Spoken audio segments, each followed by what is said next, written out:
That's right. Or you make them look like it.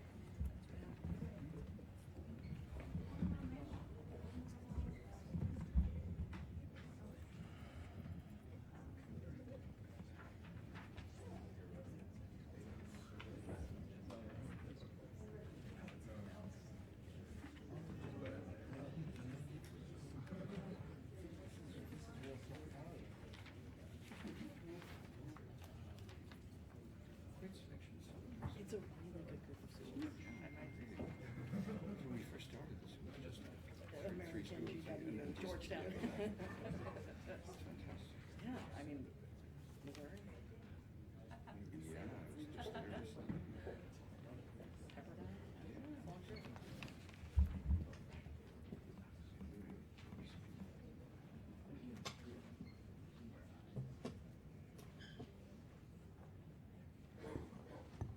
So good afternoon, everyone, and welcome back to the teams that we had here yesterday. We are happy to see you back, and also for the teams, of course, that were here this morning. Great to see you again. I also want to welcome the judges for the final round that are here. And when we decided to organize the 2019 edition of the Schuman Challenge in February, rather than in the end of March, we were a little worried that a snowstorm may affect the contest. But thankfully, all the 17 teams managed to make it, and they were not making it from across the street. Well, there were some who just walked over, but there were many who traveled very far, and we are immensely grateful for that. And we have been up for a treat these 2 days, the people who sat in the jury. It has been a spectacular first round. It was rather intense, I must say. Quite a marathon for us on the other side of the table.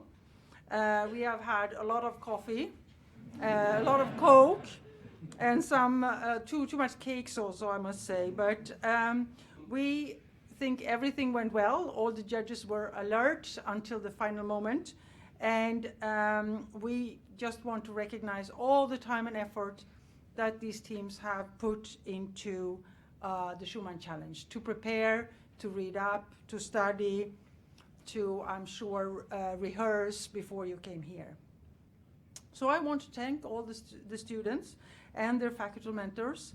I want to thank the judges who served in the first round. George Benitez, Director of NATO Source. Jamie Fly from the German Marshall Fund of the United States. Both of them stayed 2 days together with me. We were also joined by Christoph Siemann, a German diplomat, and some of our diplomats from the delegation. Yesterday it was Dino Mihanovic, today it was Helena Boguslavska.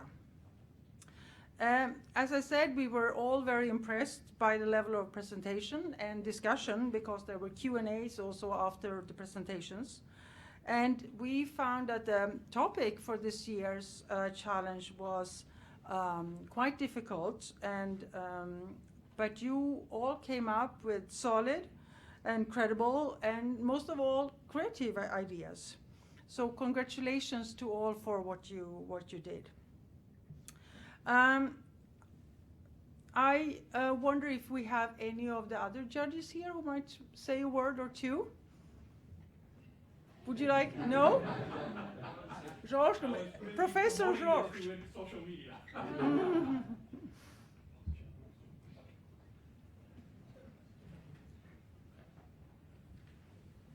Please, everyone, use the microphone because we are live streaming. So whenever you Thank you, Caroline. Thank you, Ambassador. Thank you for all the teams that participated today. This was a very impressive showing, both in terms of the quality of your presentations and the quantity. So many new teams have joined the Schuman Challenge. It's good to see it really become a national effort. And we're very impressed with this new generation of Atlantic scholars and all of the creative ideas that you had. So thank you so much for the hard work that you put into it, and good luck with the competition. Thank you.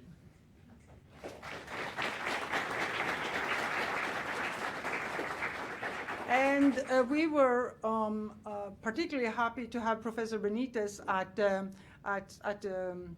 because he's not only writing the native source, he's also a professor, and that was really good for us all because he has a lot of experience of listening to students and know how to provide good feedback. Before we move on to what you all are waiting for, the finalists, I just want to present Ambassador O'Sullivan. And I should tell you, if you are interested in European affairs, Ambassador O'Sullivan is soon leaving us. He's retiring after a lifelong career in the European institutions. He is a living encyclopedia on the EU. There is not something that he doesn't know. It's been a true pleasure for us at the delegation to work with him. And this is a person to study and interview when you get into your doctorate thesis, etc., on the inner workings of the European Union. He can tell you everything.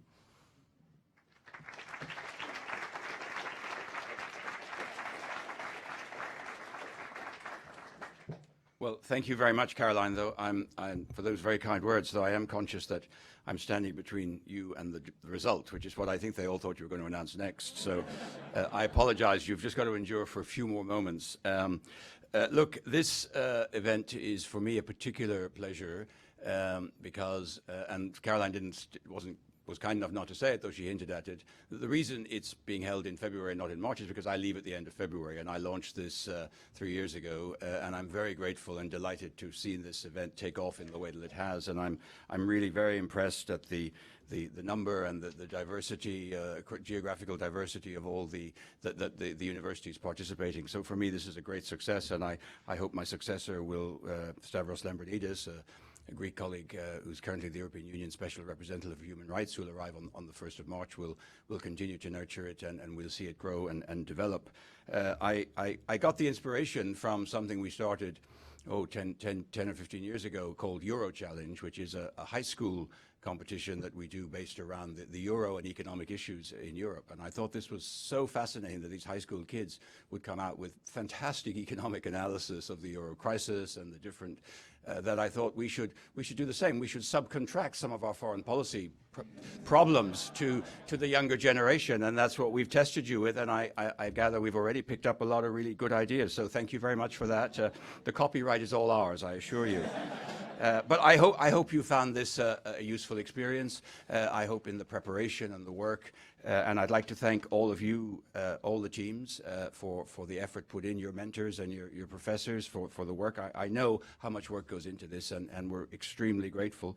I'm also very grateful to the 11 judges who have been through the first phase, and I'd also like to thank Paul Hayes, who is managing the program and does such a great job, and Martin Caudrin and all our staff here at the EU Delegation in the press and public diplomacy team. Finally, and this is my last comment, and then you will get Caroline back up here to give you the result, I promise. I'd just like to introduce my fellow judges for the remaining round. Karin Olofsdotter, Ambassador of Sweden, my colleague. Julie Fisher, Deputy Assistant Secretary of State for Western Europe and the EU in the State Department. Ishaan Tharoor, Foreign Affairs writer, Washington Post. And Patrick Tucker, Technology Editor, Defense One. We've had no insights into any of the teams or the presentations so far, so we're available to be dazzled. Thank you very much. May the best team win, but Caroline, please let us know who are the finalists. Thank you.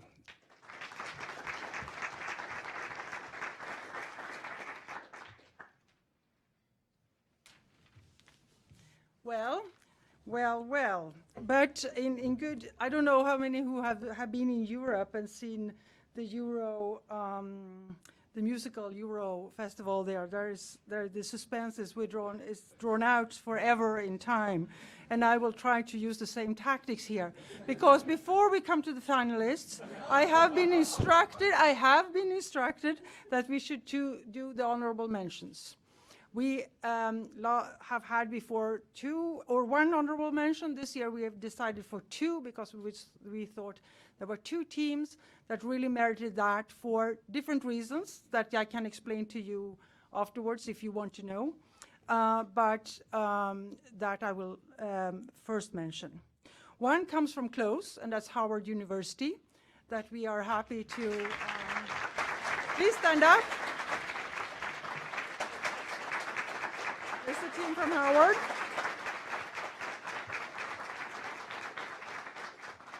And one comes from afar, and that's Indiana University.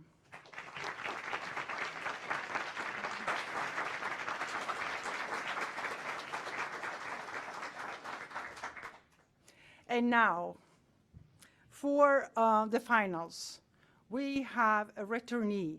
West Virginia is up for the finals again, and those are the defenders of the title. And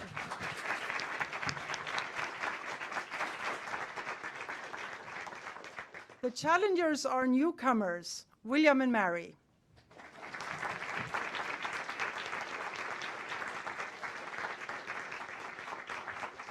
And now Martin Cadron will flip the coin for deciding who is going to start. Chocolate Eurocoin, please. If I could ask one per team to come here at the front, and we're going to flip the coin. Can you pick up the mic?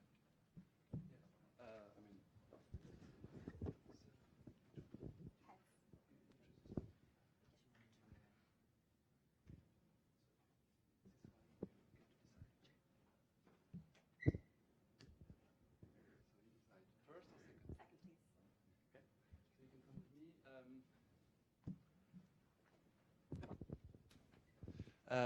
So you can come with me. The first team can go this way, just in the room next door, to have a few minutes to take a breath, think one last time about the way you're going to do your presentation. The second team can go at the end of the hallway. We have a meeting room where you can work on your presentation. And in the meantime, Paul will give last recommendations to the judges on their role and the way they should assess the presentations. So the final is going to start in a few minutes. Thank you.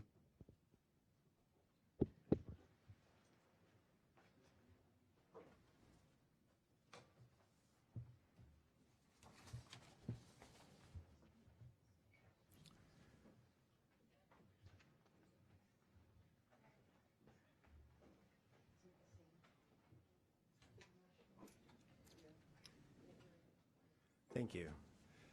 The Schuman Challenge began 3 years ago, as mentioned, with 6 participating colleges and universities from the Washington, D.C. area. This year, we have 17 participating colleges and universities drawn from across the nation.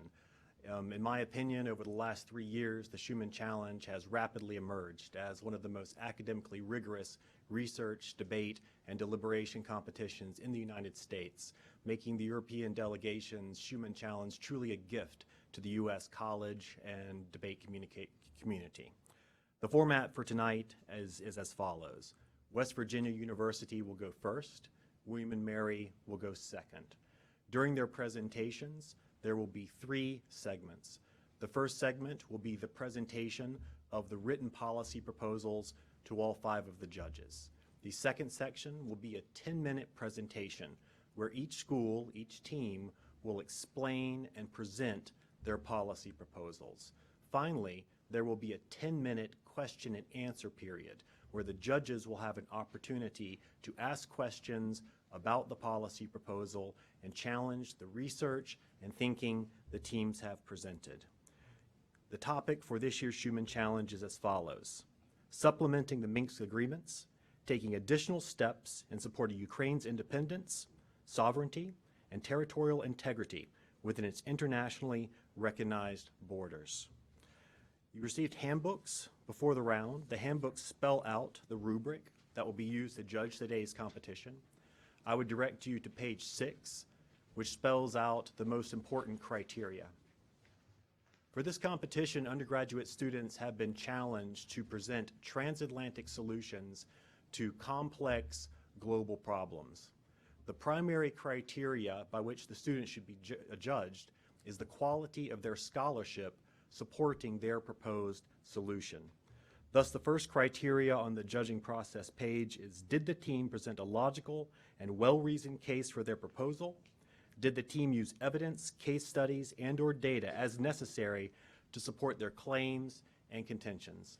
This is the primary criteria by which the team should be judged tonight.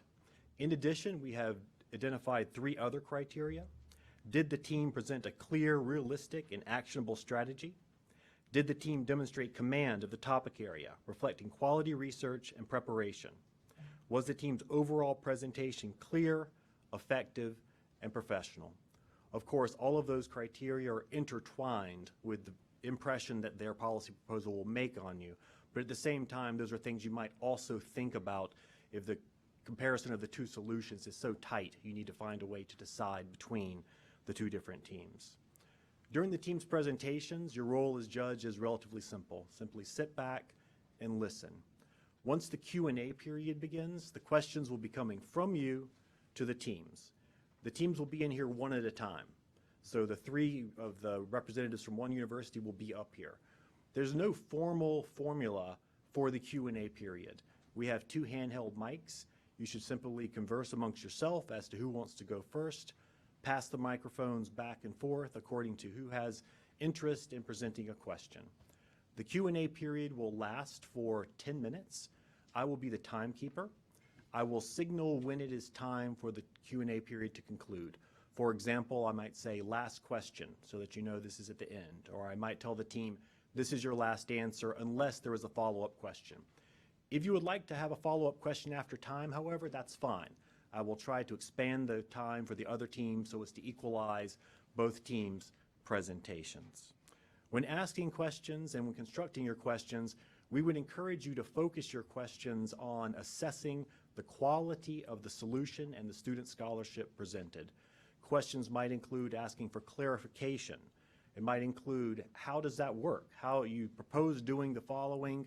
How exactly, what do you think the steps, the process for that would be? Forcing the teams to tease out their logic. And of course, an important question is always, you've proposed the following solution or the following initiative. What evidence or case studies or data or logic do you believe there exists to support the conclusion that your proposed solution would actually be an effective solution to a very complicated problem? Are there any questions from the judges regarding the round process or the judging process? We'll have one team present. They'll be followed by the other team. After the presentations, you will adjourn as a group to a room and hope to come up with a consensus decision as to the winner. Of course, if you cannot come up with a consensus, well, that's where there is an odd number of judges. With no further ado, West Virginia.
All right, so to begin, my name is Noah LeGrand. I am a 4th year senior political science and Spanish student from West Virginia.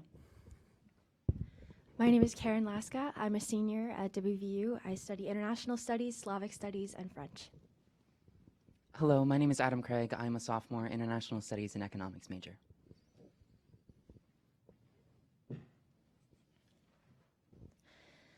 The foundations for the modern European Union, envisioned by the Schuman Declaration, sought to prevent conflict between individual states in the heart of Europe by binding them to a common economic and political good.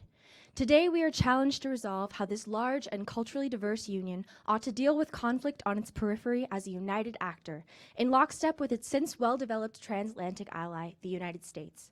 The transatlantic cooperation between the European Union and the United States was strengthened by the new Transatlantic Agenda, or NTA. Under its first goal of promoting peace and stability, the NTA states that an independent, democratic, and stable Ukraine will contribute to security and stability in Europe.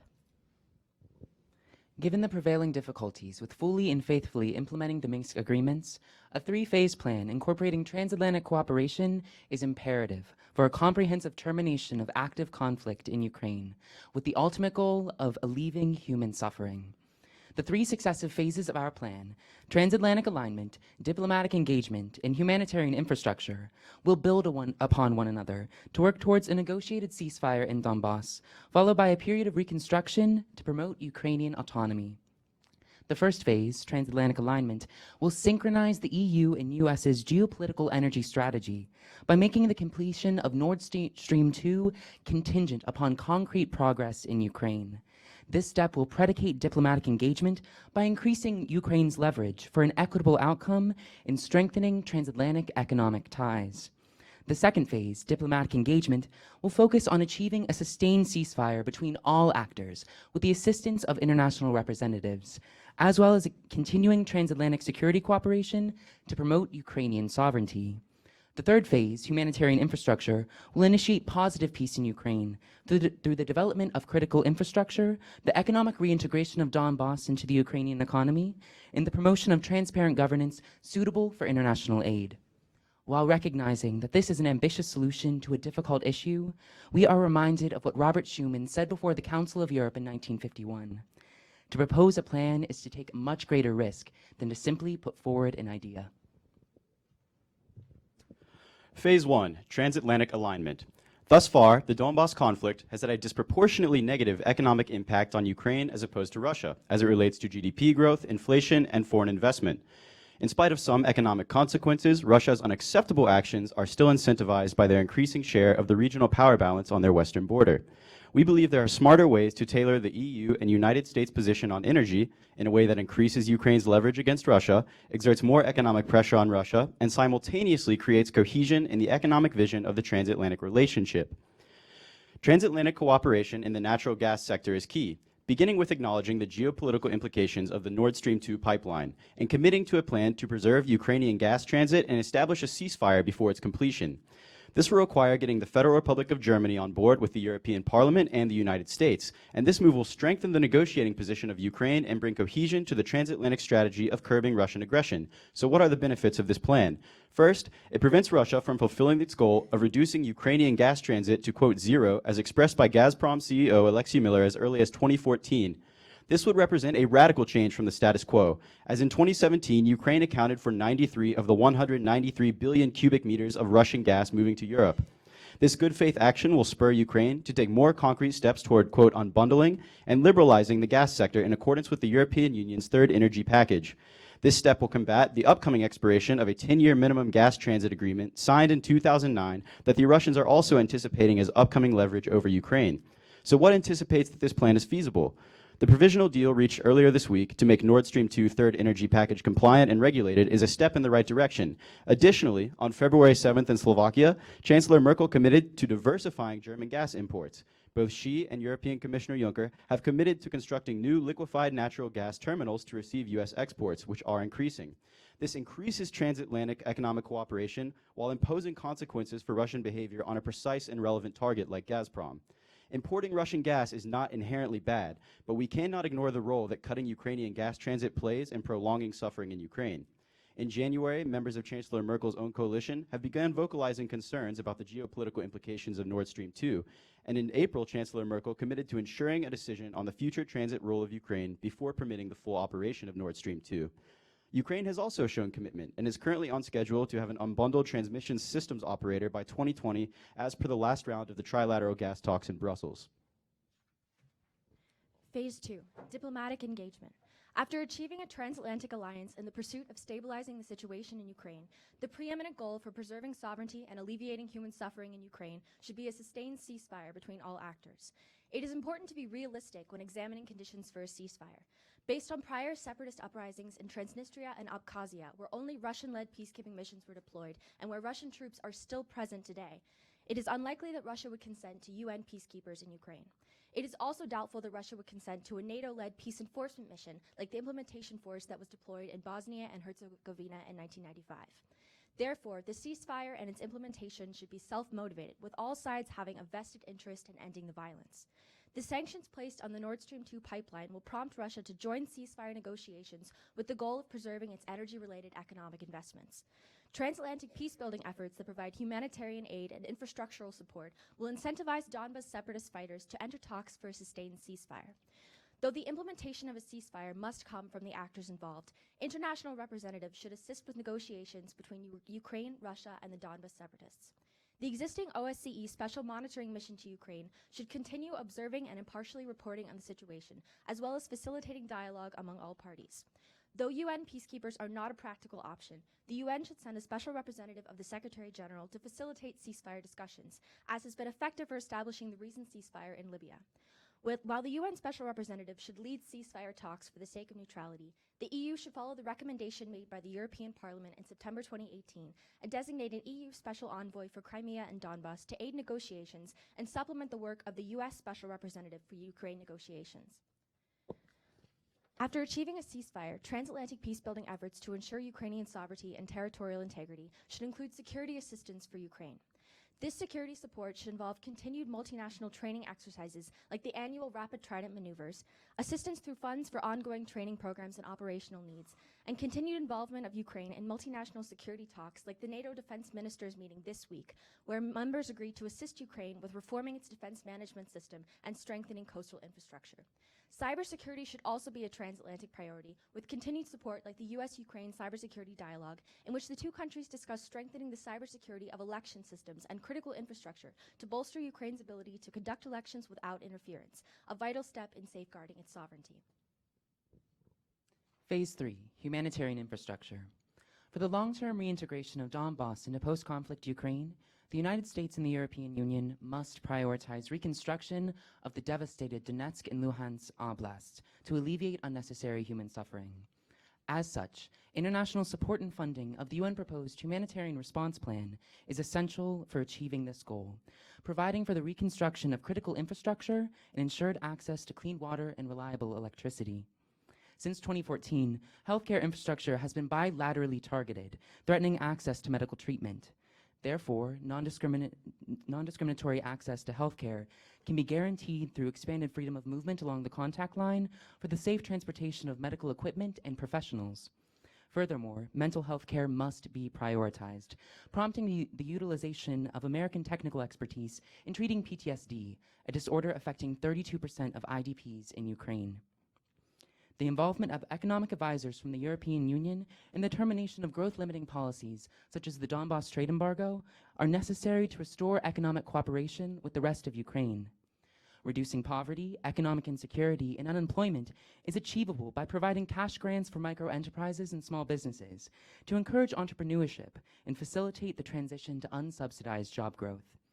However, Ukraine must address the concerning rates of corruption through the continued support of private procurement tools such as the award-winning Prozoro system, while also working towards the development of a public procurement sector. Lastly, decentralization measures are needed to create an environment suitable to international aid and investment, with the intention of a reconstruction in Ukraine led by Ukrainians, to promote sovereignty, restore autonomy, and foster support for the entire Ukrainian population, as stated in the Schuman Declaration, without distinction or exception, with the aim of contributing to raising living standards and to promoting peaceful achievements. Overall, transatlantic alignment between the EU and US energy and geopolitical strategy would be ideal for a robust transatlantic negotiating platform. This critical moment presents an opportunity to strengthen ties between Ukraine and the EU by accelerating economic integration and augmenting trade between the United States and EU. However, the primary benefit of this policy alignment will be an internationally endorsed multilateral ceasefire in Donbas to relieve human suffering and initiate a period of reconstruction, setting aside ulterior political motives that have prevented the end of violence for too long. As Robert Schuman stated, Europe will not be made all at once or according to a single plan. It will be built through concrete achievements which first create a de facto solidarity. To us, this quote is a humble reminder that there is not a singular plan that will resolve the conflict, but it tells us that a good plan is incremental, inclusive, and based in transatlantic action. Thank you.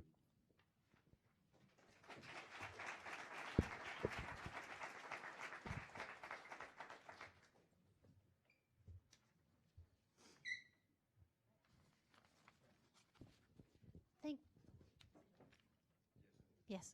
Hello, my name is Karin Olofsdotter. I'm the Swedish ambassador. Thank you very much for a very, very interesting and good presentation. It went very fast. So I'm not sure I caught all of it. But I have a few questions.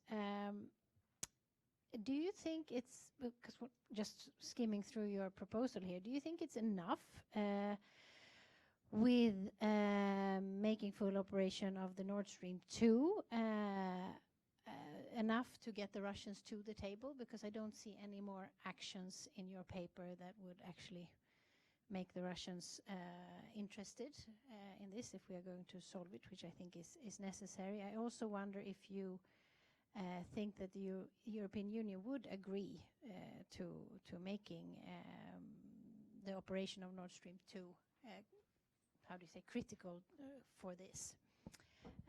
So those are my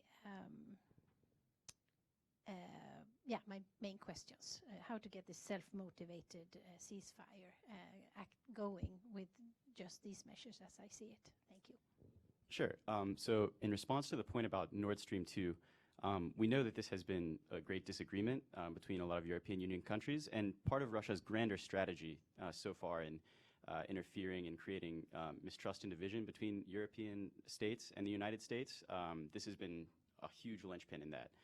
So I believe that if we were able to unify our position on Nord Stream 2, that this would go a long way in that sort of social atmosphere of cohesion and transatlantic relation as the first point. And secondly, one of the reasons I think it's really critical to get the entire European Union on board with this is because of the upcoming expiration of the gas transit agreement between Russia and Ukraine. The Oxford Center for Energy Studies did a 2018 report in which they identify a likely outcome as potential gas shortages, as we saw in the winters of 2014 and 15. We know that Russia has had a history of using gas supplies for politically motivated actions. So we think this is a critical opportunity to, one, make sure that we maintain that Ukrainian gas transit. The transit fees alone are responsible for up to 3% of Ukrainian GDP, and so we think that would be an important step in maintaining the economic stability of Ukraine. And furthermore, if we're able to negotiate this before the expiration of this gas deal, that will help us also get Ukraine to start unbundling their gas transmission systems operations, which we know is an important part of becoming compliant with the third energy package. So what this does is it gives us a chance to accelerate the what have been so far slow process of making Ukraine closer to the European Union and increasing those ties. Now, furthermore, we know that the Russian government relies heavily on revenues from the export of oil and natural gas to support their budget, and that it consequently falls down the line to supporting military activity. So one thing we want to ensure is that we can identify the fact that this, even though it is a commercial venture to an extent, in this particular time and setting, it does represent something that the Russians are using as political leverage. Now, we're not necessarily advocating for totally protectionist policies in the interest of United States exports. We just think that is a benefit of this. However, we think we need to recognize in this moment that that's something that could be done. So I think it was something that could be sufficient to get Russia to the table for the fact that they are relying on that to also undercut attention to Ukraine, as gas, if gas were to cease moving through Ukraine and become coming through the Baltic Sea into Germany, that's something that Russia believes would take international attention and spotlight off of the Ukrainian conflict and allow them to operate there with more leverage. So there are other measures we have within our diplomatic engagement and humanitarian infrastructure incentives to allow this, but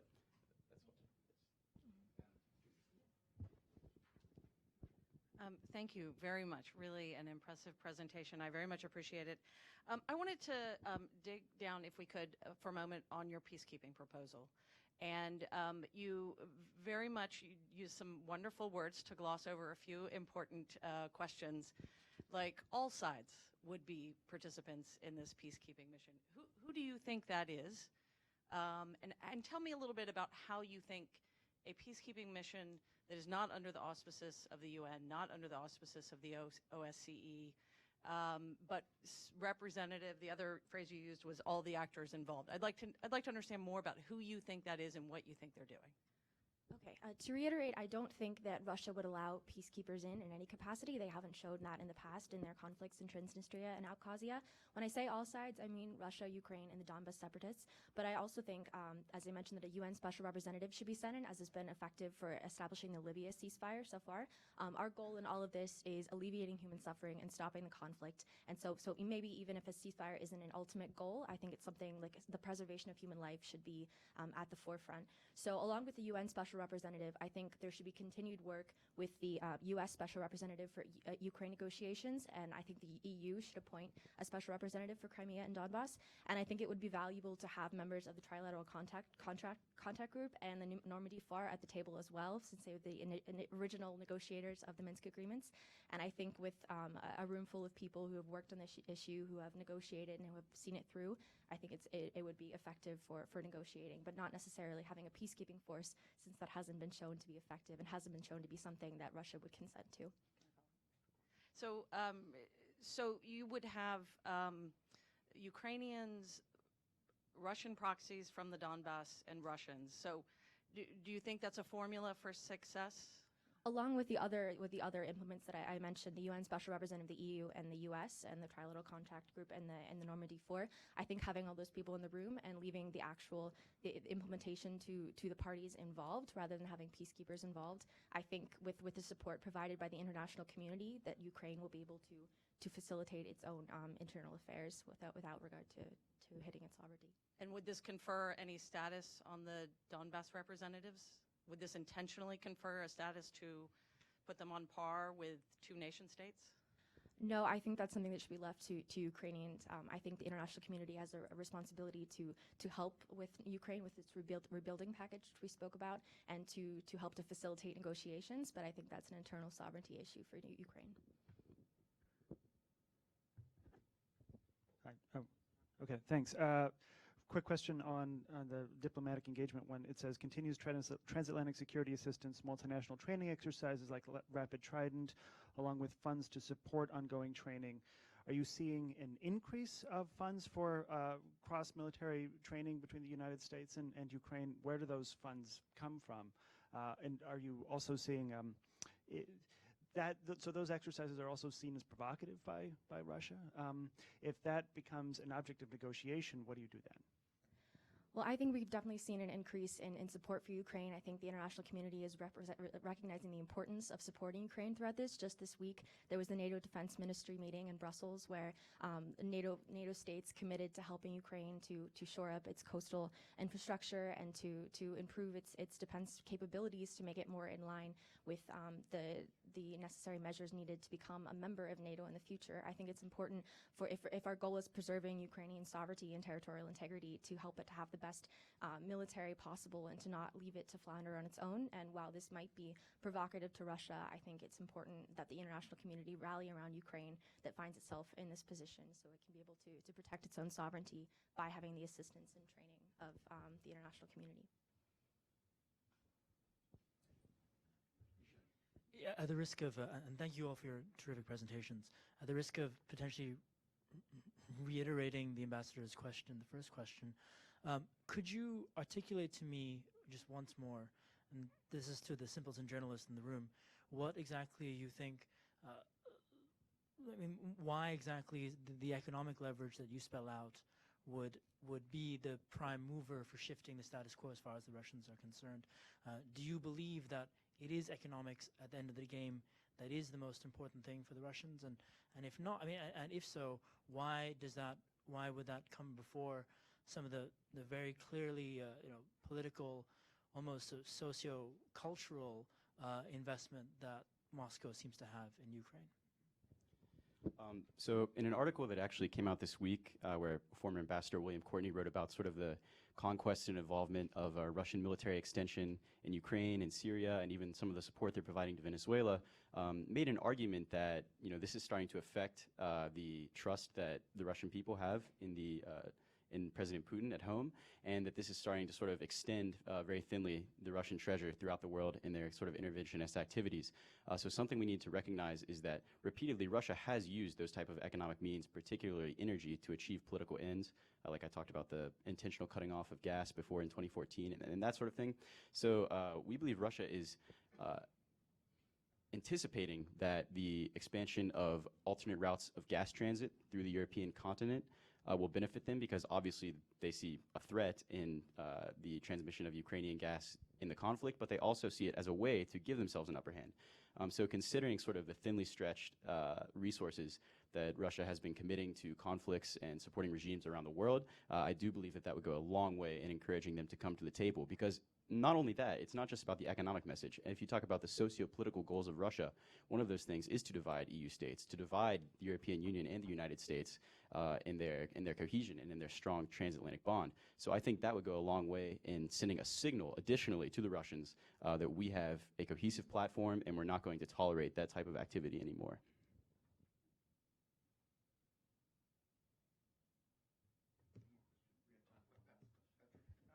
I guess really quickly, how does your proposal treat the blockade in the Azov Sea at all? We're primarily, I mean, we do believe that freedom of navigation exercises that have been going on between European states in that area are something that's good, and we do believe in the continued security support. However, we're primarily focused on ending the active shooting in the Donbass region with the goal of alleviating human suffering and at least coming up with a plan. We see these as supplemental measures to at least achieve one of the most important goals of the Minsk Agreement, which we believe is a ceasefire, in order to alleviate human suffering. So that would be the primary focus of the realm of operations that we're talking about.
Hello, we're the team from William & Mary. I'm Grace Kyer.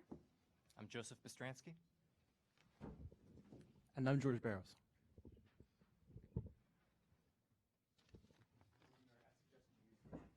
Okay. Oh, does it come off there?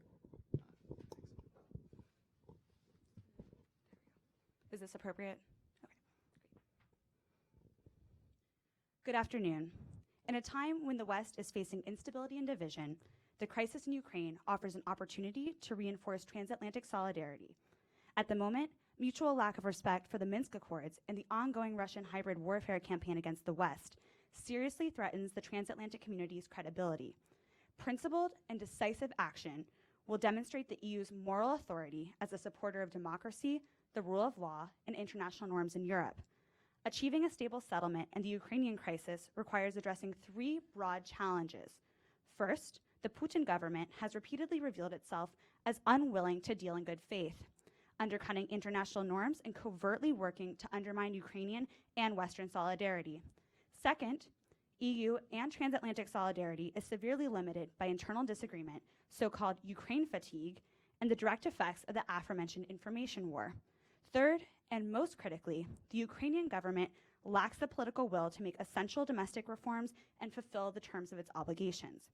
We propose a series of precisely targeted initiatives to simultaneously target each of these obstacles. To begin, the West must prioritize increasing direct pressure on the Kremlin to preserve the world order which it repeatedly seeks to upend. It can do so by developing the transatlantic partnership's ability to maintain sanctions in the long-term future, while also taking actions now to deter further aggression. The EU should expand and refocus sanctions on individuals to hold accountable the Russian political elites responsible for violating Ukraine's sovereignty, while minimizing damage to both the average EU and Russian citizen. According to the German Marshall Fund of the United States, narrow sanctions applied broadly are more effective than broad sanctions applied narrowly. Thus, the West should focus on achieving parity between individuals on the EU's consolidated list of sanctions and the US's Office of Foreign Assets Control list, enhancing the effectiveness of both lists. Further, the West should react strongly to recent events in the Sea of Azov to deter further violations of international law. According to the Brookings Institution, the Kremlin's actions threaten open conflict escalation and pose a serious economic and humanitarian threat to eastern Ukraine. We propose that the EU and US jointly prohibit all ships originating in Russian-controlled Black Sea ports from entering their ports and ban domestic flagships from entering Russian-controlled Black Sea ports. This is an area where precisely targeted measures can apply maximum pressure to the Kremlin for minimal domestic cost. Finally, to erode Russia's economic leverage on member states in Ukraine, we propose member states invest in domestic LNG storage capacity to increase the duration of the EU's self-sufficiency and reverse flow capability in times of crisis. Taking such steps in response to an increasing threat from Russia would contribute to alleviating American concerns about European security commitments without the need for radical restructuring of budgets or gas import structures. These initiatives require transatlantic solidarity to be viable in the long run. My colleague Joseph will discuss means to reinforce this in the face of Russian hybrid warfare. In creating transatlantic consensus on maintaining pressure both on Russia and Ukraine, the political openness which defines our common strength also constitutes a weakness. The European Hybrid Center of Excellence think tank has established at length that the Kremlin is engaged in an extensive hybrid warfare campaign against the West with the goal of undermining its unity and resolve. Strengthening Western resistance to these attacks is vital, both in reinforcing our ability to act in unity and in maintaining our traditions of democratic rule and political openness. Existing EU initiatives, as defined by the 2018 Action Plan, focus on detecting and reporting on cyber and disinformation attacks, and in this have been moderately successful. That said, because of the deniable nature of these attacks, there's no way to turn this detection into conventional defense or deterrence. We propose expanding the role of the EU Hybrid Fusion Cell to include unified development of offensive cyber measures, which can aid in exposure of future cyber attacks and more proportionately deter these attacks. Further, we propose that the Commission come to a joint agreement with the Ukrainian Ministry of Defense, similar to the Warsaw Agreement with NATO, to share intelligence and development of cyber capabilities. Regarding the problem of information war, while it isn't desirable to restrict freedom of expression, it is possible to develop European oversight capability of social media platforms currently being abused by these campaigns. We propose expanding the role of the East Stratcom Task Force, which currently specializes in detecting disinformation threats in general, to also report specifically on violations and weaknesses of the current self-regulatory code of conduct in preventing disinformation, and to make recommendations to the European Commission on what regulations could prevent disinformation and ensure consumer privacy. We also propose parts of the recent appropriation for combating disinformation be used to increase funding for the European Endowment for Democracy, and earmarking these additional funds for small grants to independent Russian language media sources within the Union and in Ukraine. In 2018, the endowment reported that the Russian government retains a near monopoly on Russian language media, and by undermining this, we can force Russian information campaigns to exert more effort in the domestic sphere, weaken its ability to divide the West using Russian language populations in the EU, and promote platforms for free expression in the Russian-speaking parts of Ukraine, which will be vital to achieve reform. My colleague George will elaborate on further methods to support this last point. Currently, fundamental flaws in Ukraine's system of government hamper progress in Ukrainian domestic reforms and the implementation of Minsk, most notably Minsk's 11th provision on constitutional reform and decentralization. By focusing its most potent leverage directly on the reforms process, the EU can help Ukraine overcome these obstacles at a relatively low cost. According to Carnegie Europe, one of the critical obstacles to Ukrainian reform is the lack of human capital in Ukraine's middle bureaucracy. A focus on decentralization reform would allow Ukraine to take advantage of its spirit of civic activism to fill these roles with more individuals committed to reform and independent of personalized politics. We propose expanding the scope of the ULEAD program to directly report on decentralization progress to the Commission and to make this a core part of future conditionality. Further, we propose that the EEAS sponsor a professional fellowship program for training Ukrainian civil servants in European practices funded by Ukrainian institutions and private donors. In a broader sense, Ukraine's civic activism also plays a vital role in maintaining domestic pressure for reform and commitment to Europeanization. According to Kennedy School scholar Mykola Mursky, Ukraine's civil society plays, quote, a disproportionately important role in the reforms process, end quote. We propose a broad policy across EU grant programs of decreasing size and increasing quantity of grants to reach a broader base. Microgrants should be extended even to Eurosceptic actors in Ukraine should they meet other conditions to foster loyal opposition independent from Russian money. In regard to large-scale reforms, the Union should use its experiences from the CVM process in Bulgaria and Romania by reorienting its conditionality mechanisms towards the most significant reforms obstacles. The sector-specific approach currently used by the SGUA should be adopted by all Western aid agencies, and aid should be tied to implementation alone rather than broad action plans. Grant proposals relying on best practices should be deprioritized in favor of projects based on local context, except in those areas where harmonization with European policy is necessary. Finally, and most importantly, stricter conditionality should be reinforced by offering Ukraine robust deterrence against backsliding, as the 2017 suspension of macro financial aid showed that loans alone are insufficient. At a lower level, the EUAM should be granted the power to directly recommend sanctions for Ukrainian individuals who obstruct the reform process. On a broader level, the Union should establish critical red lines for the reform process, such as the integrity of Ukraine's National Anti-Corruption Bureau. These must be locked in with the credible threat of suspension of the current EU-Ukraine visa-free travel regime, which is the most potent leverage that the West currently wields that does not directly threaten Ukraine's ability to resist further aggression. In conclusion, our proposal recommends precisely targeted sanctions in response to the Kremlin's repeated violations of international law, unified implementation of new measures to respond to cyber and information war, and comprehensive initiatives to combat Ukraine's obstacles to reform. These policies constitute the most achievable and realistic steps that our transatlantic partnership can take now towards supporting Ukraine's independence, sovereignty, and territorial integrity within its internationally recognized borders. We would like to thank the European delegation and the distinguished judges for organizing this challenge and considering our proposal. Thank you.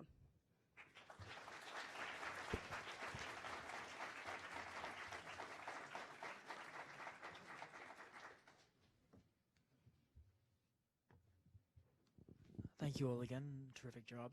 I suppose the first question I'm sure is on a number of our minds is, what evidence do you have that more targeted sanctions will achieve the result that you imagine they will, given the prevailing sanctions that are already in place?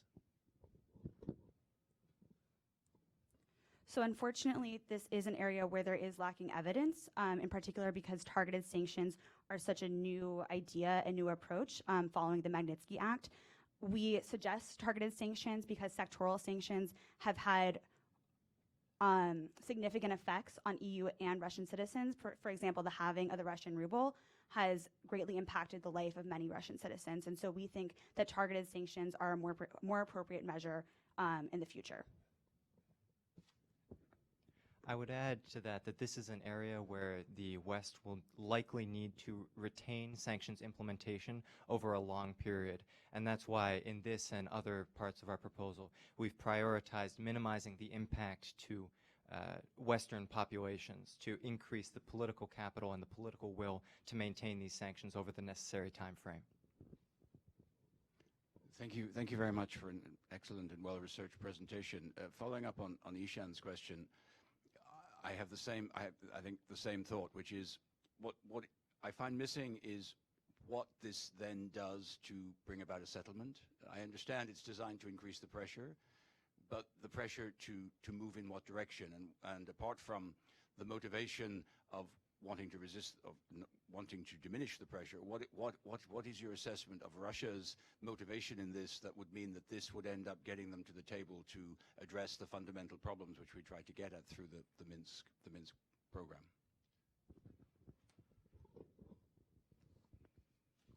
Thank you for the question. It is an excellent question. Again, I'll reiterate what my colleague said about the fundamental problem with targeted sanctions as a policy tool is that it's existed for a very short time. It is a relatively new policy tool. That said, it's very difficult to collect information about it. To answer your question directly, regarding the longevity of sanctions is the core feature of our proposal. So our proposal, in our proposal, we would like to believe that we believe that there is no short-term solution that is viable for the immediate future. Therefore, we focus on sustainability and longevity. So when we were considering the challenge, we looked to historical precedent, for example, the non-recognition of the United States of the annexation of the Baltic states following World War II.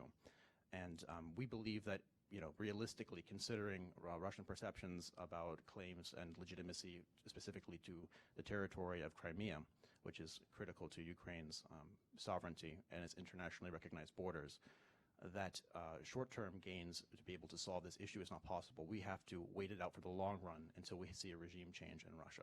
Therefore, the sanctions purpose is to apply pressure, but also to keep them sustainable for a long time. Thank you very much for a great presentation and lots of ideas. I just wonder, you say on your enact the civil society and anti-corruption on your point C there. I understand it as you would put sanctions on Ukrainians who do not support the reform process. How would you actually go about that? Because that assumes that you could decide which politics and the way how a country should run within, because that's clearly domestic policy within the Ukraine, and maybe those who are not supporting the reform process coming from the international community or the West would have other ideas. How would you actually do that? Another very good question.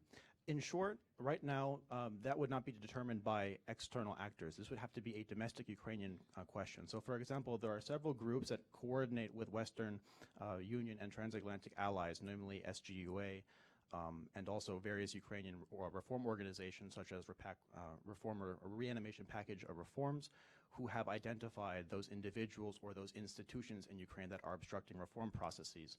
For example, there has been no meaningful illustration of the General Prosecutor's Office of Ukraine. There has been a lack of the adoption of a whistleblower law. It was introduced into the Ukrainian parliament, but has not yet been enacted into law, and other things such as this.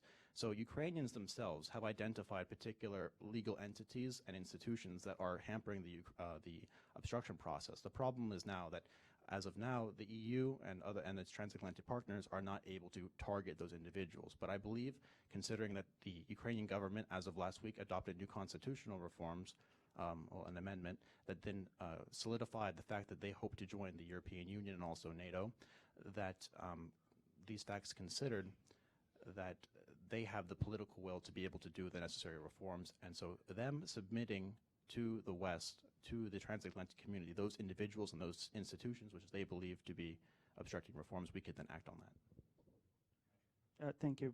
I appreciate the level of detail in terms of Russian hybrid and warfare techniques. It's refreshing. Item B, number 1, is impose targeted sanctions on Russian entities in the Black Sea. Did I understand correctly that that involves denial of port access to Russian vessels? Yes, so that does include denial of domestic port access within the EU from ships originating in Black Sea ports, Russian ships. So does that envision a larger maritime police mission for who exactly would enforce that? It would have to depend on the political will for scale of implementation. At the moment, we would envision that that would be done by the current Coast Guards of the member states, but it would depend on the level of implementation. Okay.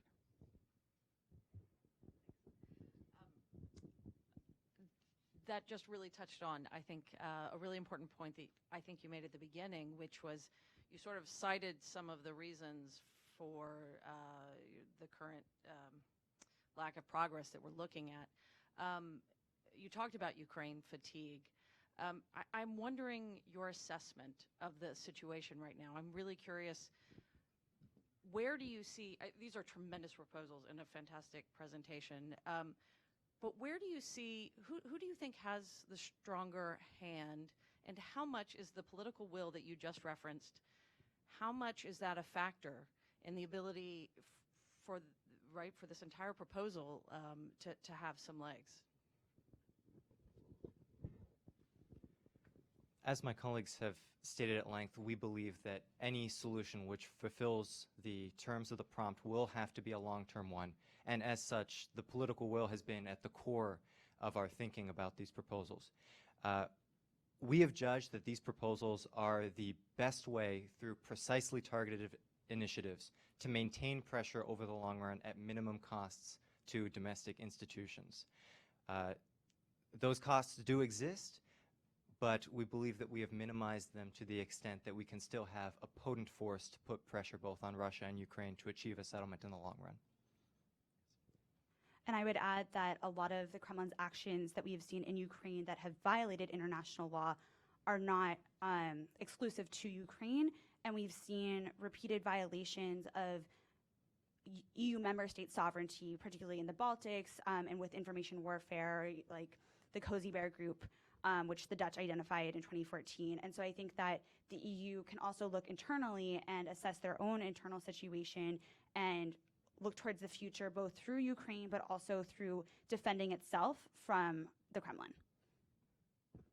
So who do you think has the greatest reservoir of political will in this? Who can play the long game that you're talking about? With regards to the reform process and the general Europeanization desires of Ukraine, I believe that lies mostly within the Ukrainian people, because I think they have the strongest invested interest in this. I think this was reflected in the fact that they've been waging a war for the longest, and that their sovereignty, their territorial integrity, and the fact that their nationhood is at stake. Therefore, I think that this is why our approach that incorporates a strong focus on improving the EU's and the transatlantic community's leverage on Ukraine is so important, because the Ukrainians have demonstrated the will. They have changed their institutions. They have adopted into their constitution the fact that they want to join Europe. They have made their intentions clear, and therefore, by using strong leverage, we should capitalize on that, so that it's no longer the European Union or the transatlantic community's responsibility to make sure that Ukraine gets its act together, but give them the opportunities and give them the push necessary to have them clean up their own house.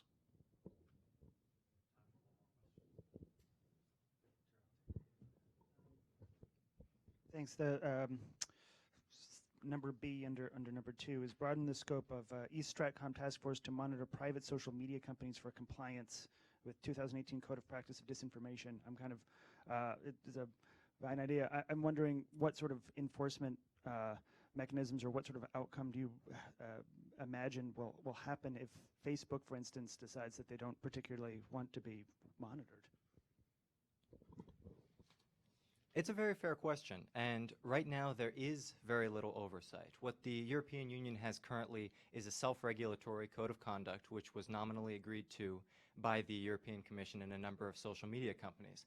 However, in our judgment and in the judgment of European reports which have come out since, this is insufficient to fully prevent disinformation campaigns from being active on those platforms.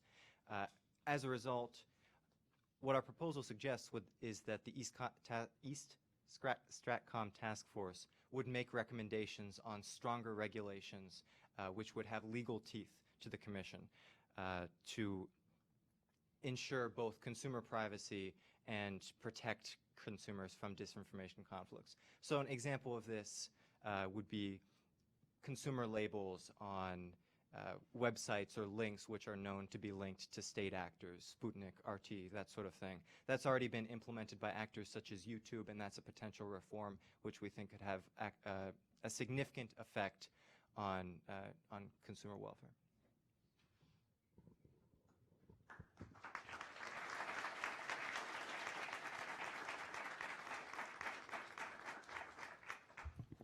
So first of all, congratulations to West Virginia University and the College of William and Mary for your performance. I think we can give you a new round of applause. It's difficult to be literally under the spotlight like this with a full room and on top of that, live television. So congratulations.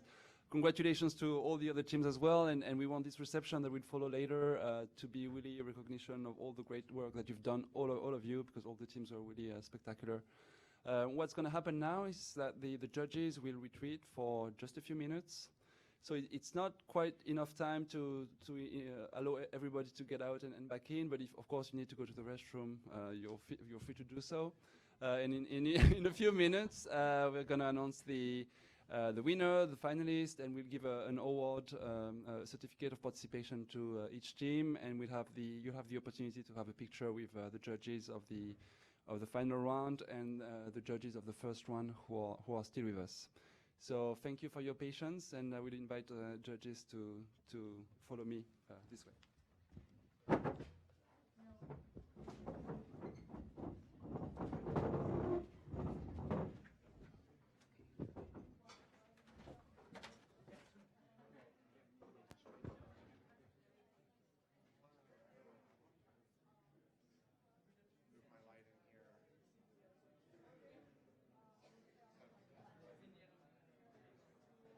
I'm just talking to Ken Sedino. Ken Sedino, I just still talk for your age. Look and talk. Oh, no. It's very low. But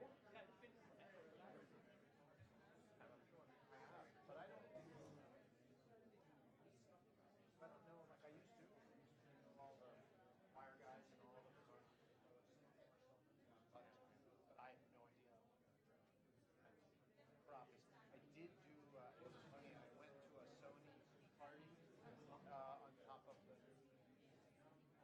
summer, Sony thing, and there were a couple guys there who I recognized. Yeah, I bet he was Reagan here.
Doesn't matter, no, it's not. Even the one behind, okay? Huh? Even the one behind? Yeah, so tell me though, how are you going to do this right now? Yeah,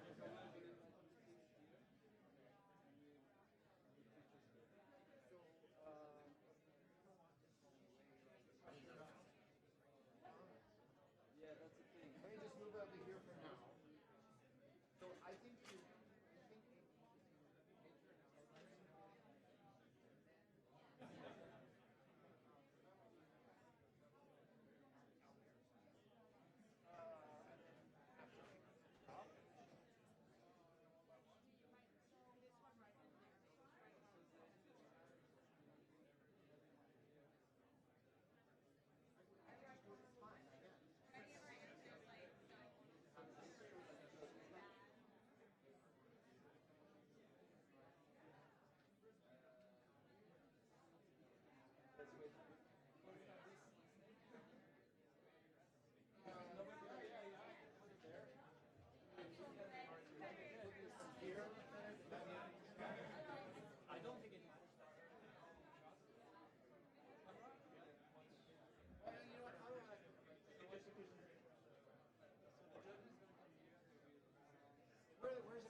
my light back here. If it's high up, it should be okay. As high as I Yeah, can. high as you can. Yeah. Let's just see. I'm okay with there. But where the judges go? Everyone needs to be. The beginnings are going to. See, I need. They're going to be here. This would be better. My light would be better over here. We can move this table. You're going to want to. You're going to want. Should we just move the table? Put the light up here? I mean, I'm not quite sure they're going to see. No, I'm just saying. I see the light there. The team's here. I'm How about, can you put it here? This yeah. How about here? Sure. Yeah. How about here? Is that okay? We just need to find a way for them to leave an exit. Okay. Maybe, and I just need to find some power. Should we remove those tables or These tables? yeah? If we don't need them, Or at least I can push them a bit. it doesn't bother me.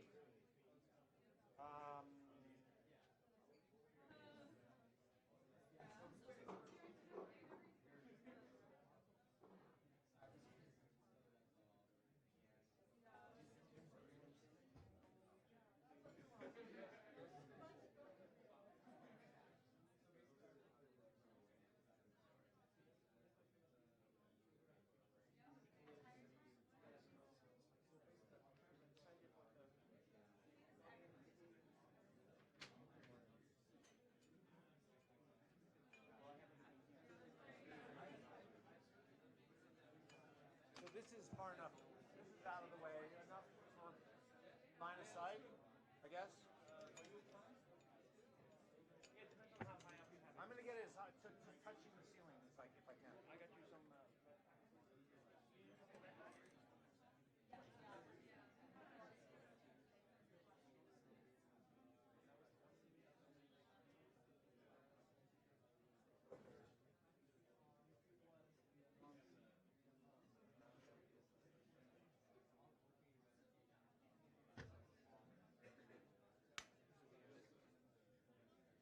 For my stand or for the stand? Yeah. Okay. Just drop them. I'll put them. I'm not sure if this is exact spot, but yeah. Power. Two.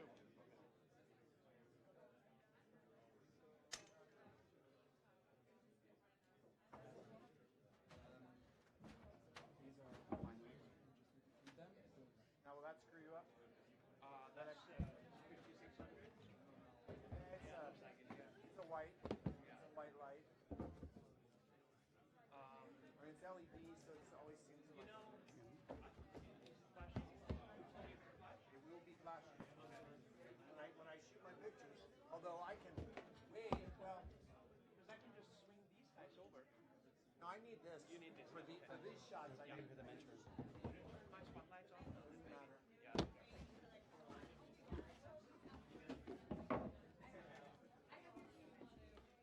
Are they going to come back? No, they're not. Students aren't coming back here, no? I think you can put them on the floor. We won't see them, right?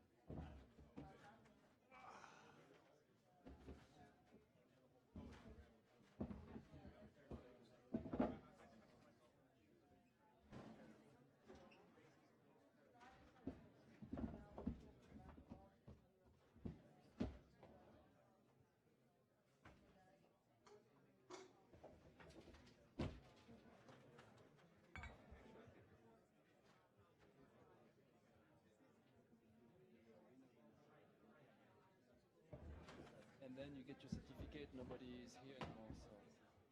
Right?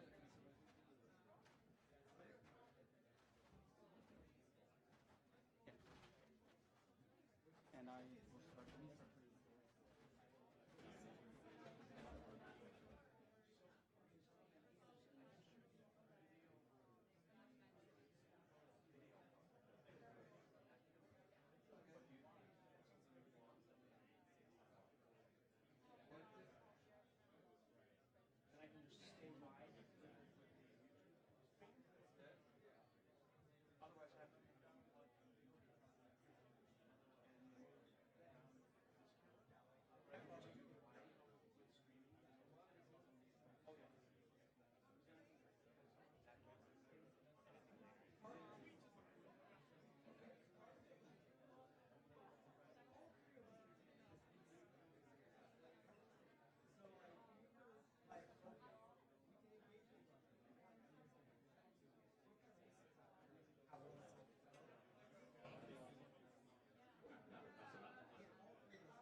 Just 2 more minutes, and then we resume the program. Thank you. Stand there, one more. Right there. Hang on, wait. We're doing that for you.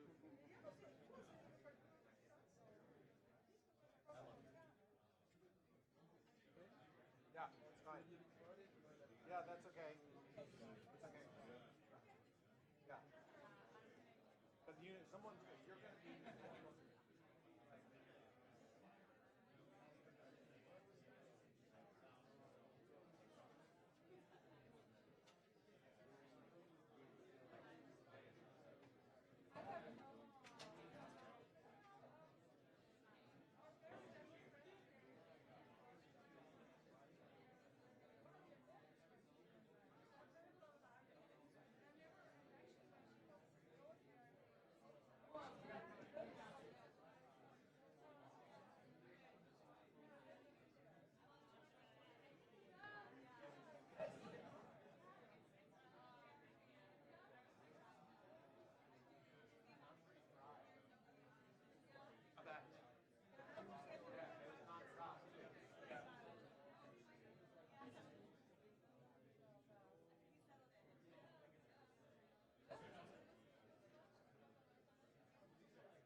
All right.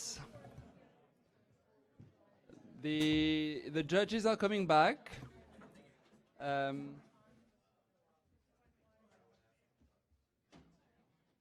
judges are coming back. So as you know, we apply Hollywood standards. So we are not going to announce the winner right now. We're first going to give the certificate of participation to all the teams. So we will call you one by one. We'll ask you to come here in front of the banner, and so you'll receive the certificate. And we will take a picture, a group picture with you and the judges as well. So if I can ask the judges to come here as well, to stand in front of the banner. And I will first call the George Washington University. And if judges of the first round could come to... I will invite the judges of the first round to come to Caroline, if you can come, and Jorge. And I think, yeah, that's it.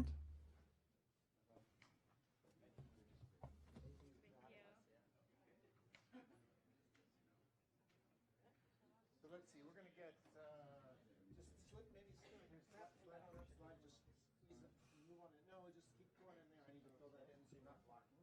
And then, you want to, can you go stand over there?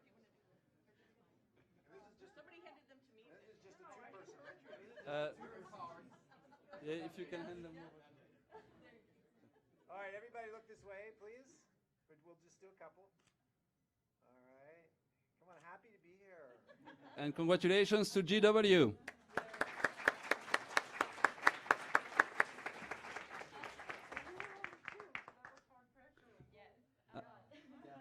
I will now call the U.S. Air Force Academy, please.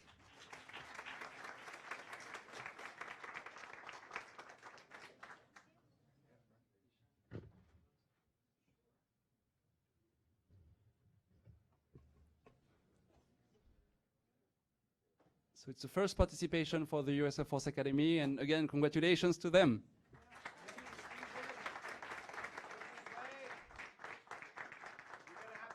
You're gonna have to get comfortable. Squeeze in just a little bit. And I want to see everyone. All right. They flew really quick from Colorado somehow.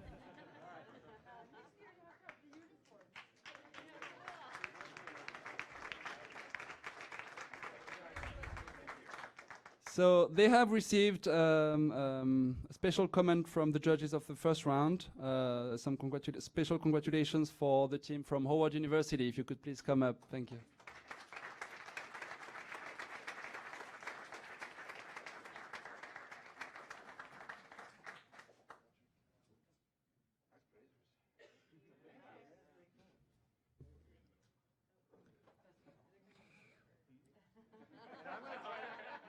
Try to get you guys all back up just a little bit. If you could back up and step over, and if you could just squeeze in there, that would be great. And that's better. Excellent. All right. Just so we got look here.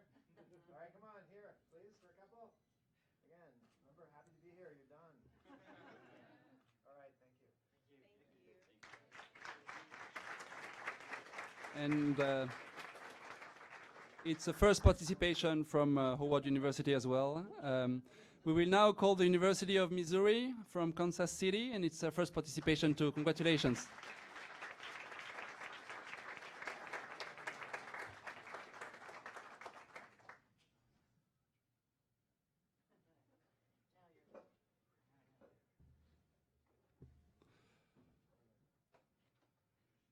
All right, here we go. And again, you're gonna have to get very friendly here. That's great. One more.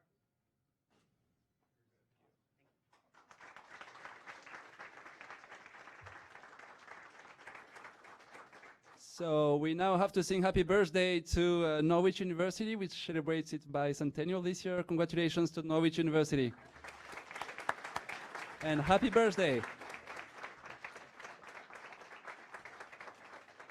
The oldest private military college in America.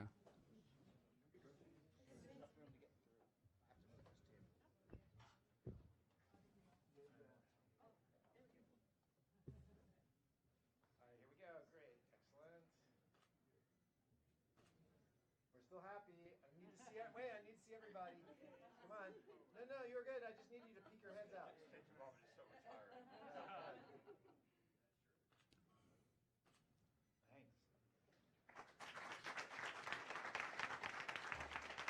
We will now call the winner of the first edition in 2017, American University. They've been participating each year, and we hope to have you back next year. Congratulations.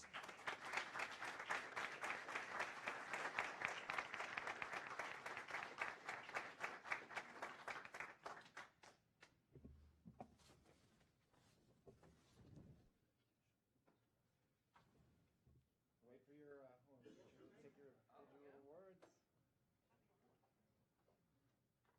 And all right, everybody's got to see me, please. Beautiful, thank you.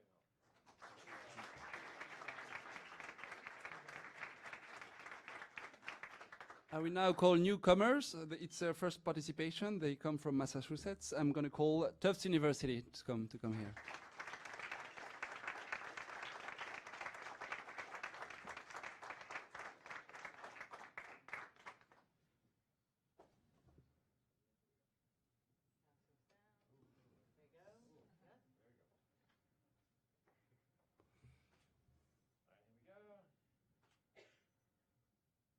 There, I just need to see everybody's head nice and clear. There we go. Now look at me. There we go. Now, but looking back this way. All right.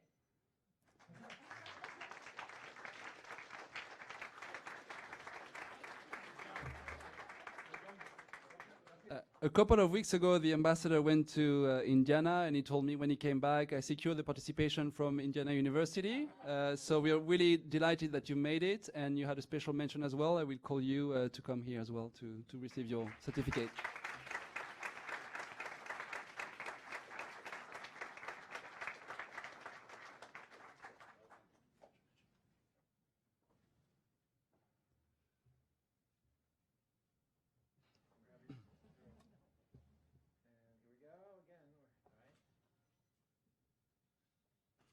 I need some smiles from I want everybody. I know it's getting late, or it feels like it's late. Okay, great.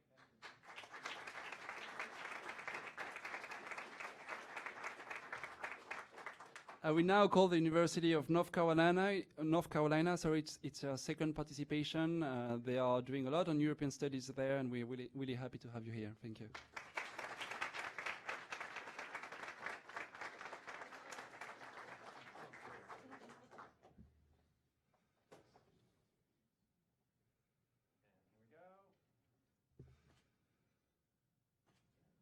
A little happier. Come on, Ambassador.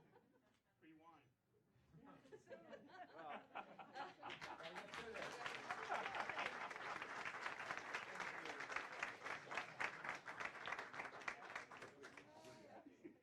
So we have a trainee who helped us in helping organize this event, and she contacted the University of Michigan, her host university, and she made sure that they could participate. We are really happy to have you here, and it's now your turn to receive your certificate. Congratulations.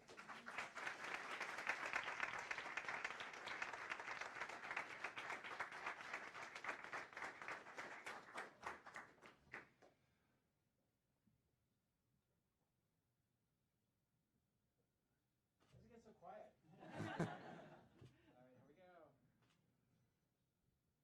Beautiful.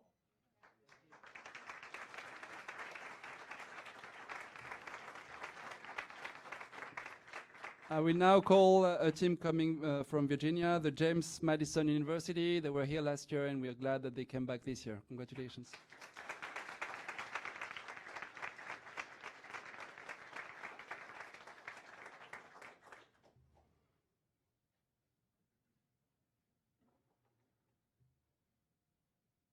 All right, look here, please. Yeah, keep smiling.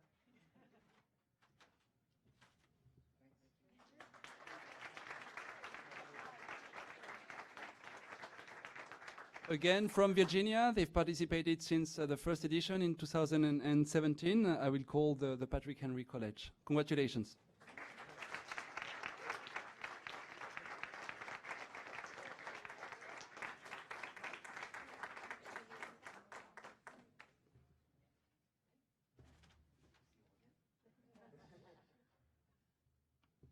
Do they get paper? Yeah, I was going to say. Hey, sorry. Not that difficult, Martin.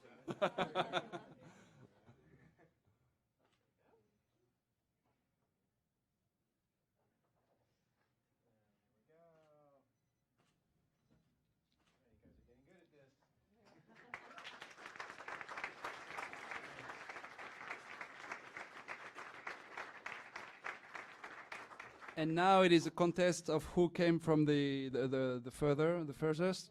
I will call first of all the California Polytechnic State University of San Luis Obispo. It's our first participation. We thank you for coming from so far.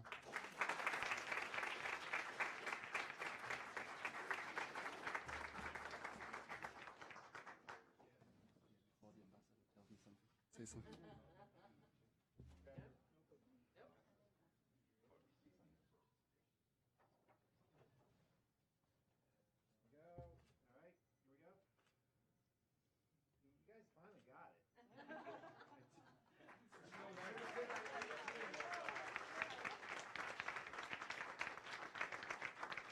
I will now call the other team from California, Pepperdine University, their first participation as well. Congratulations.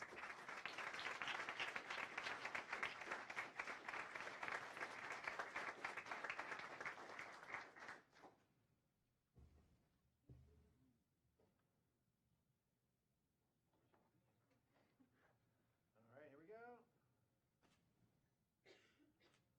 We're still happy. Come on. All right.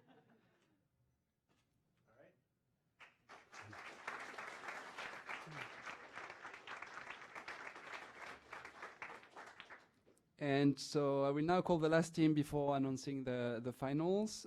They came last year as well from a very snowy place. We're glad to have again to count again on the participation of the University of Washington. Congratulations.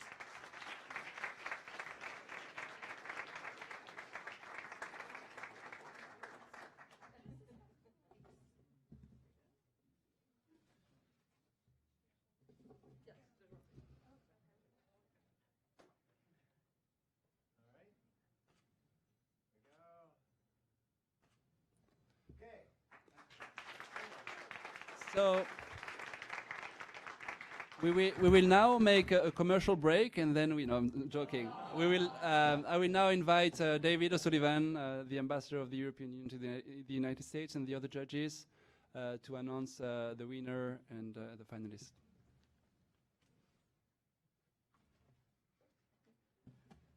Thank you very much, Martin.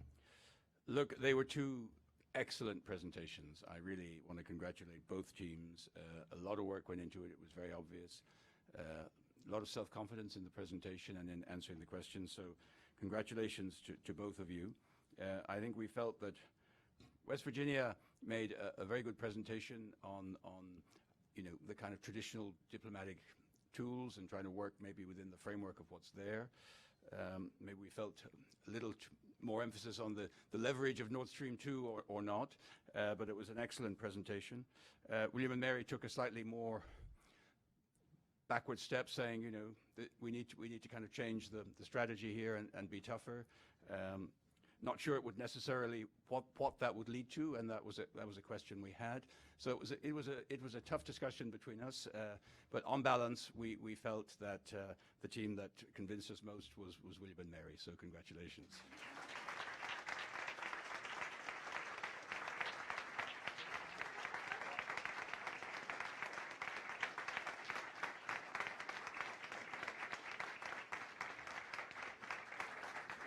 All right.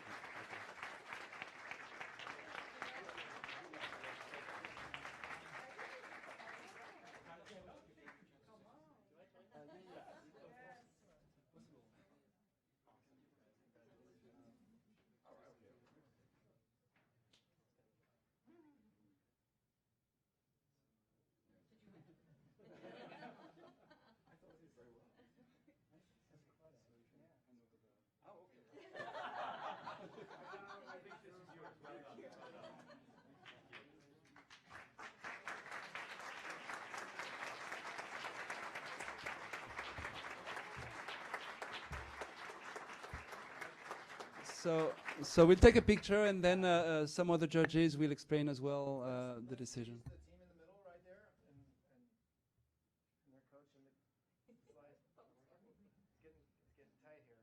Can I see everyone? When you have to Mentor. see. Okay.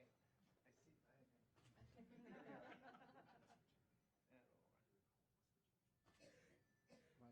All right, look at me. One last one. Come on, happy here. All right, excellent. So what we're going to do, we're going to give the trophies to West Virginia University, and then we will have the other judges say a few words as well. So I will now call West Virginia University.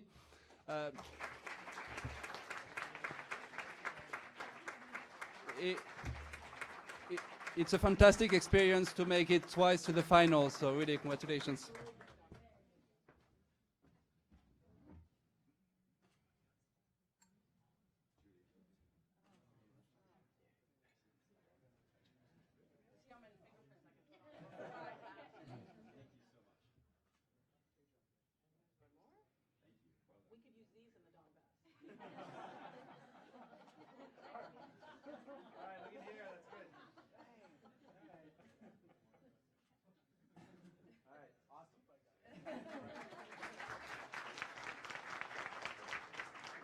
So I will now invite Julie Fisher, Deputy Assistant Secretary of State for Western Europe and the EU, to say a few words.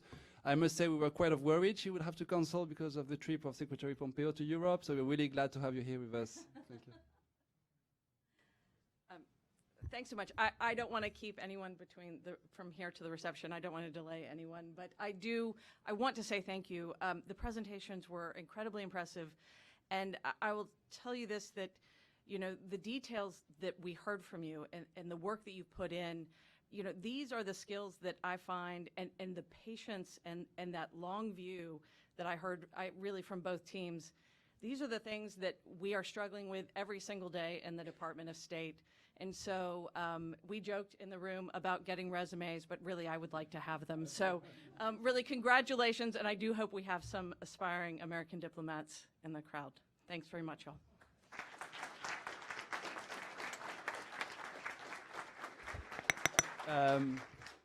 We're very happy. So it's a tradition now that we have another ambassador among the panel of judges for the final round. And we are really grateful for Ambassador Olofsdotter for accepting to join us today, and she will say a few words. Well, thank you, and I wish I could have heard all the teams in the room, because I am sure that all your presentations were really good, and I heard from the EU delegation that there were many proposals from many teams that we really could work on in real life. So Caroline promised to send them on to Kurt Volker, who is the envoy of the United States to the Ukraine, but I'm sure we could use them in the European Union as well. And thank you so much for the analysis you've done and for looking into our region of the world. So very grateful for that. I just want to echo what you said and the ambassador said about the presentations. They were slightly different, so it was very hard to judge which one was the actual winner. So thank you so much for that.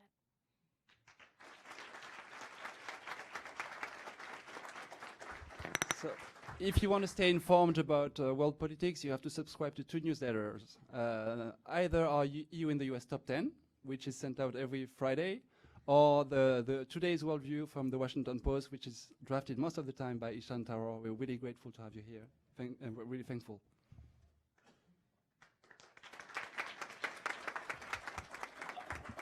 I don't want to add to the delay to the reception, but it's been such an honor to be included as a judge in this incredible setting. You all judging from the presentations I heard today. I wish I'd heard the ones in the first round. I mean, this is the depth of understanding, the depth of research. I'm really, really impressed by it. And, these are skills that would take you far as a journalist, but I think you should set your sights higher and be diplomats instead. But, and yes, just to circle back to the final round, it was an incredibly close call. But we did feel like the William and Mary team offered us a bit more of a geopolitical vision, a bit more of a story. And as a journalist, I had to favor with that side. So thank you guys again, and congratulations to all of you.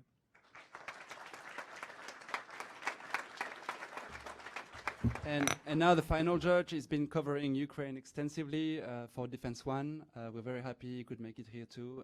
I'm glad to welcome Patrick Tucker.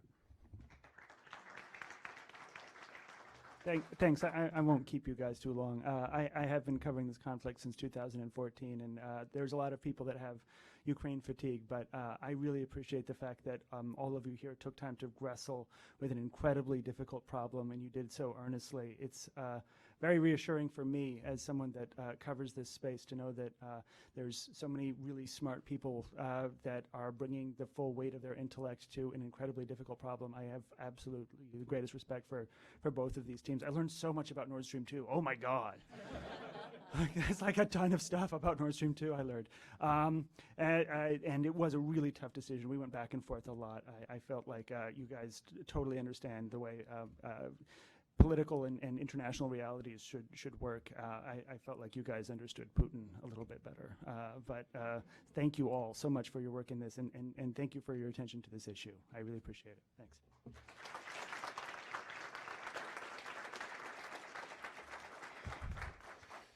Okay, well, listen, thank you very much to the judges. Thank you very much to the judges of the first round. I'd like to say a special word of thanks to Paul Hayes, who has put all this together.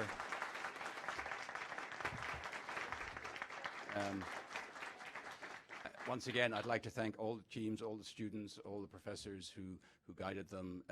I hope that you take from this some skills which are life skills, which are independent of the European Union or transatlantic relations. But I also hope you take something of a deeper understanding of the importance of this relationship. I'm retiring at the end of this month, and many people sort of say, and we've had some ups and downs during my time here, what do I think about the transatlantic relationship? And I must say, from my experience with Euro Challenge, with the high school kids, when I look at people like you, I'm full of optimism for the future, because if our future is in your hands, it's in good shape. Thank you very much indeed.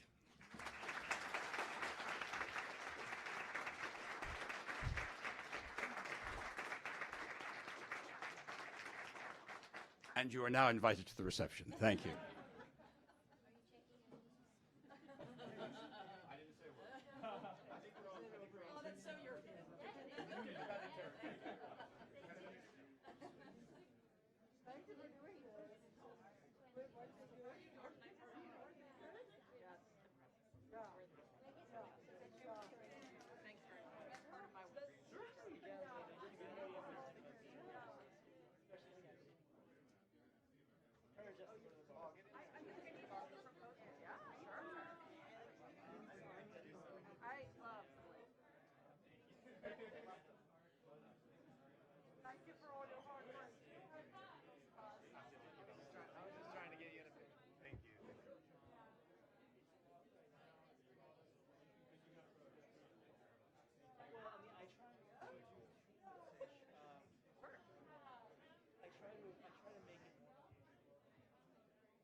This one first, and then. Are you related to a foreign service officer? My parents. Yeah, I know. I was like, Bill was